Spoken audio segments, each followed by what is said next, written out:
Obsession. It starts as a spark, a simple thought, a feeling, a desire. But what happens when that spark turns into a wildfire that consumes your entire mind? Before we begin unraveling the psychology of obsession, I want you to do one thing. Hit that subscribe button, tap the like button, and let me know in the comments. Where in the world are you watching this from? And what time is it right now? Because as we uncover this story, you'll realize time and place may not be as safe as you think. At its core, obsession is not just interest. It's not passion. It's not even love. Obsession is fixation, an intrusive thought that refuses to leave your mind, a desire that refuses to be satisfied. Psychologists describe it as a cycle of rumination. The same thought repeats again and again, like a broken record, grinding deeper into the grooves of your brain. You're no longer in control of the thought. The thought is in control of you. It's the late-night scrolling through old messages. It's replaying the same conversation, imagining what you should have said. It's refreshing their social media, hoping for a clue, a sign, a breadcrumb of attention. And it feels unstoppable. Every obsession begins small. A fleeting glance, a compliment, a moment of connection. But beneath that surface, something else is happening inside the brain. Neuroscience shows that obsession is linked to dopamine loops, the same circuits triggered by addiction. When we desire something or someone, the brain releases dopamine, the chemical of anticipation and reward. But here's the catch.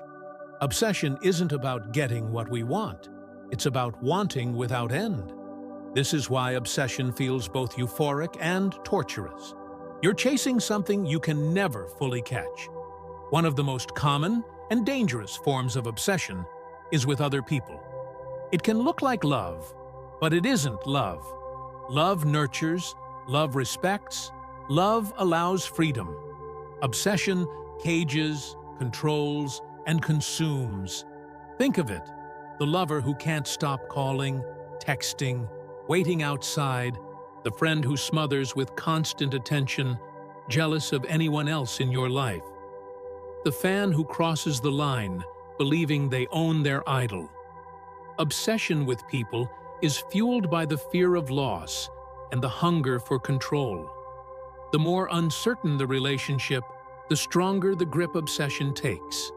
Let's step into the mind of someone obsessed. It's 2 a.m. Your phone lights up again. A new message. Are you awake? Why aren't you answering? I saw you online. Who are you talking to? You don't reply. Minutes pass. Another message. Don't ignore me. I know you saw this. If you don't answer, I'll come over. This isn't love. This is fear disguised as affection. This is the psychology of obsession tightening its claws. Here's the twist. Society often glorifies obsession. Movies show lovers chasing each other relentlessly, calling it romance. Entrepreneurs sacrificing everything for success, calling it dedication. Athletes pushing their bodies to the limit, calling it passion. But passion and obsession are not the same. Passion is when you control your desire. Obsession is when your desire controls you. That line is thin, almost invisible. Many people don't even realize when they've crossed it. So, what pulls us into obsession? Psychologists identify a few dangerous triggers. Uncertainty. When we don't know where we stand, the brain craves resolution. That craving fuels obsessive thoughts. Scarcity. The less accessible something is, the more valuable our brain believes it must be. Insecurity. Low self-esteem feeds the belief that we must cling tightly to avoid losing. Fantasy. Obsession thrives on imagination. The mind builds scenarios, perfect endings, false hopes. And the brain can't distinguish fantasy from reality. Many obsessed individuals describe their fixation as fate. I can't stop thinking about them. It feels like they're meant for me. But in truth, this is not destiny. It's a cognitive distortion, a trick of the mind. The more you feed the thought, the more your brain wires itself around it. Neurons that fire together, wire together. The obsession feels inevitable, but it's simply reinforced habit. But what happens when obsession is no longer silent? When the thoughts stop whispering inside your head and start screaming in your actions? When desire turns into danger? Now, we step into the shadowy world where obsession transforms from private torment into public destruction. Obsession begins quietly, in the shadows of the mind. But the longer it lingers, the louder it grows. What once felt like love, passion, or curiosity can twist into something darker, something dangerous. Tonight, we walk into the unsettling territory where obsession takes control, where thoughts become actions, and where desire becomes a weapon. Obsession, left unchecked, doesn't stay still. It escalates. At first, it's checking their social media once or twice, then it becomes hourly. Soon, you're driving past their house, memorizing their routines, dissecting every word they say. What once felt harmless morphs into behavior that can frighten, intimidate, and even harm others. Psychologists call this escalation obsessive-compulsive reinforcement, where each action temporarily relieves anxiety but strengthens the cycle. You check their profile. You feel a short burst of calm, but the urge comes back stronger.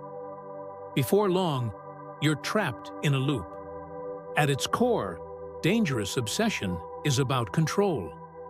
The obsessive person fears abandonment, so they tighten their grip. They fear rejection, so they watch, monitor, and test. They fear uncertainty, so they demand answers immediately.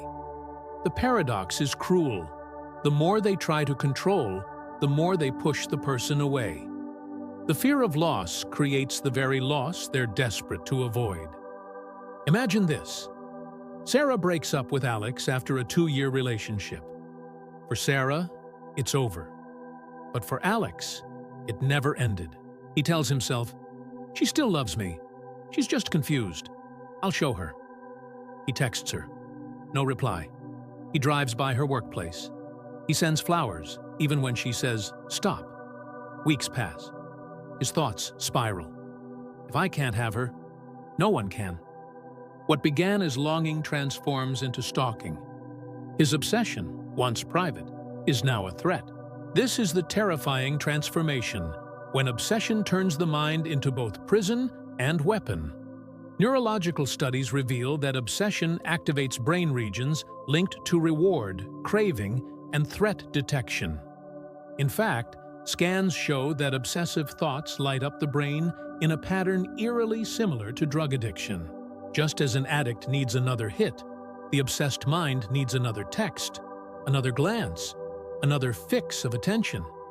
And when denied, withdrawal symptoms kick in: anxiety, anger, desperation. This is why obsession feels unbearable. It's not just in the head. It's deeply wired into the brain's survival circuits. Here's the dark truth. Obsession can become dangerous when paired with rejection, sensitivity.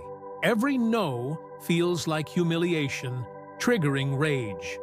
Delusion, the belief that the obsession is mutual, even when evidence shows otherwise. Possessiveness, viewing the other person not as human, but as property.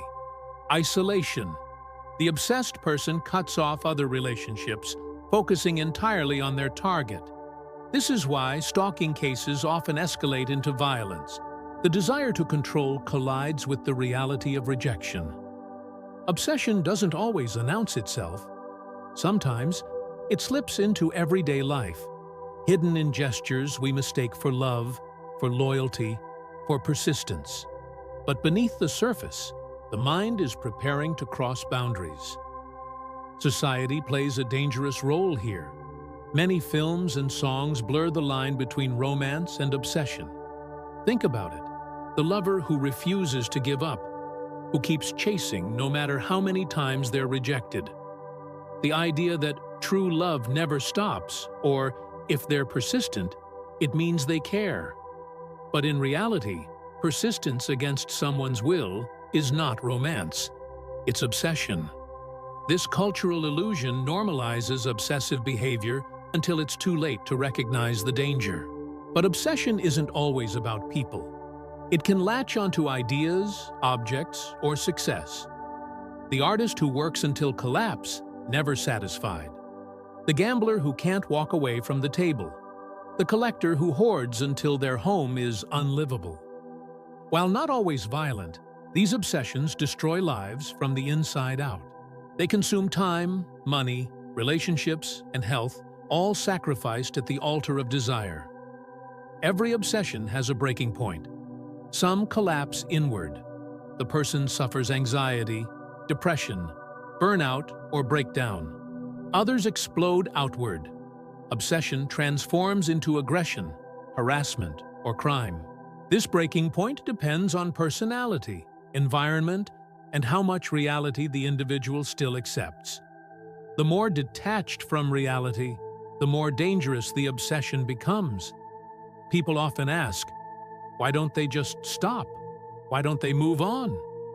But the brain doesn't release obsession easily. It rewires habits, builds routines, and attaches identity to the fixation. Letting go feels like death, like losing a piece of oneself. That's why obsession is so powerful. It hijacks not just thoughts, but the very sense of who you are. Obsession begins in silence, but it rarely ends there. When desire becomes dangerous, the consequences can be devastating for the obsessed and for those around them. But here's the question: can obsession ever be cured? Or does it linger, hidden in the shadows, waiting for the next spark? Now, we'll explore whether the mind can break free, or whether obsession always leaves its scars. Obsession is a fire. At first, it warms you. Then, it consumes you. But what happens when the flames threaten to burn everything in your life? Is escape possible? Or are we forever chained to our darkest desires? Obsession is not easy to break. The more we feed it, the stronger it grows. Psychologists compare it to chains, invisible but unyielding. You think, I'll just check one more time. But one more time becomes 10, and 10 becomes 100. Each repetition strengthens the chain until the fixation is no longer a choice, but a compulsion. This is why so many remain trapped. Letting go feels impossible, as if life without the obsession would be empty, meaningless, unlivable. Every recovery begins with awareness, recognizing that a thought pattern has crossed from interest into obsession. Admitting that the behavior is no longer about love, ambition, or passion, but about control and fear. For some, this moment comes like a quiet whisper, a sudden clarity that says, this isn't love, this isn't healthy. For others, it comes as a shock, an arrest, a restraining order, a collapsed career, or a loved one walking away forever. Awareness is painful, but it's the crack in the chain, the place where escape begins. Breaking free from obsession requires rewiring the brain. Research shows that obsessive thought loops can be disrupted through cognitive behavioral therapy, CBT, challenging distorted thoughts like, I can't live without them, mindfulness training, observing thoughts without acting on them, exposure and response prevention, ERP, gradually resisting the urge to check until the brain learns to let go. Each step weakens the grip of obsession. Each act of resistance is like breaking a link in the chain. But make no mistake, letting go feels like withdrawal. Anxiety rises. The body craves the rush of obsession. Emptiness feels unbearable. This is why many relapse, because the silence after obsession feels louder than the obsession itself. But if endured, this withdrawal becomes transformation. The mind learns that peace exists beyond fixation. Here's the truth. You can't just stop obsessing.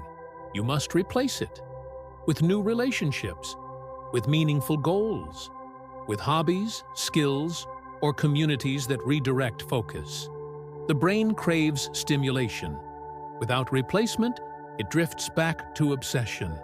But with new purpose, it begins to rewire, forming healthy attachments instead of destructive ones. Not everyone breaks free. Some refuse help, convinced their obsession is special. They spiral deeper. For them, obsession often ends in one of three ways: isolation, friends and family drift away; destruction, careers, finances, or health collapse under the weight; tragedy. In extreme cases, obsession leads to violence, crime, or irreversible loss. This is the brutal cost of refusing to break the chain. But there is hope. Thousands have escaped the grip of obsession. A woman who once checked her ex's social media 200 times a day now channels that energy into marathon running. A man who stalked his former partner after therapy became an advocate teaching others how to recognize unhealthy patterns. Artists, once destroyed by perfectionism, learned to embrace flaws and rediscovered joy in creation. These stories prove that freedom is not only possible, it can lead to transformation. Breaking free is not easy. It is painful, terrifying, and uncertain. But the alternative is eternal captivity. Here's the uncomfortable truth. Obsession may never fully disappear. The brain remembers its old pathways. In moments of stress, temptation can return. But with awareness, tools, and support, obsession can be controlled, redirected, and transformed. The chains may remain, but they no longer hold power. Obsession thrives in darkness, in secrecy, in silence, in denial. But when brought into the light, it weakens. And in that light lies the power to choose, the choice to let go, the choice to heal, the choice to live free. If this journey into the psychology of obsession has opened your eyes, make sure to hit that subscribe button. Share this video with someone who needs to hear it. And join me as we continue to explore the hidden corners of the human mind. Because the more we understand ourselves, the less power our darkest impulses hold.